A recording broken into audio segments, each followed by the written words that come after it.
Hey guys, Fire here from InDepth Gaming, bringing you another game review. This time we're checking out Landflix Odyssey. This game was developed and published by Fantastic Studio and released back in November 27th, 2020 for a price of $14.99. So what is the best way to describe Landflix Odyssey?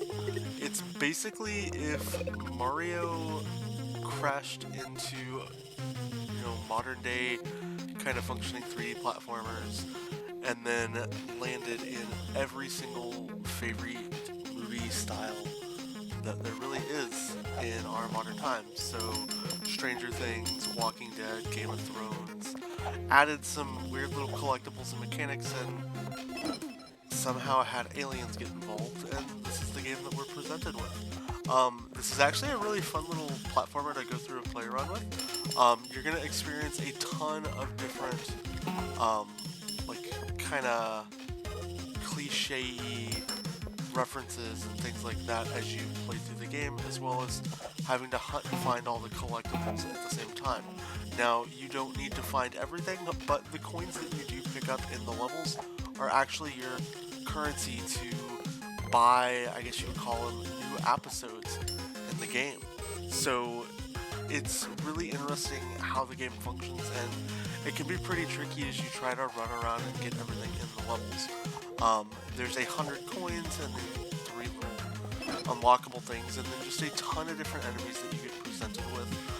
The level you're seeing here right now is a reference to Stranger Things, but at the same time it's also a level that you can't kill anybody in. You have to be completely stealthed in and sneak around everywhere and still try to collect all the coins and get through the levels. Now, what I really like about this game and how it functions is every single level has a checkpoint at the very beginning of each little portion. So this is a very friendly game to anybody who's new to pick up the game. If you noticed when I walked through an entryway, there's kind of a checkpoint, and that checkpoint is a little armchair that you sit on, and that armchair kind of marks as your waypoint for the level and allows you to basically every time you die progress to that next portion.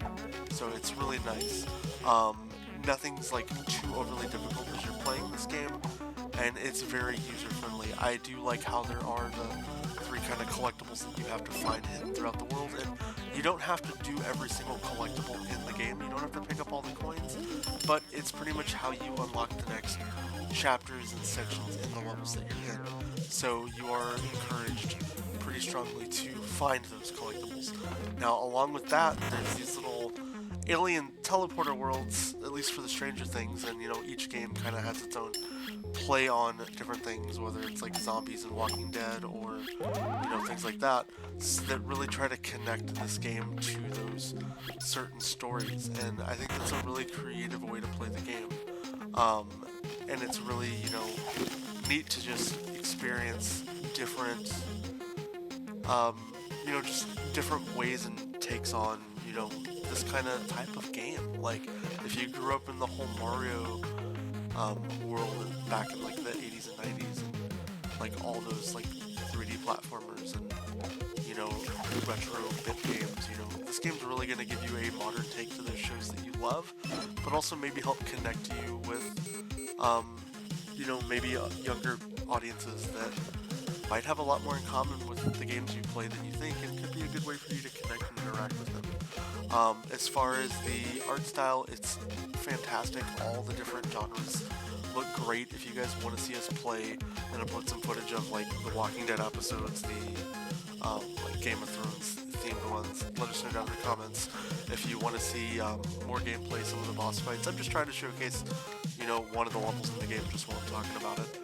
But we'd be happy to showcase all that kind of stuff off. If you do have any questions about the game, let us know down in the comments. If I had to give the game any type of a rating, I'm going to give the game a solid 7.5 out of 10. It's fun, but it's pretty much the same repetitive motion over and over when it comes to actually playing the levels.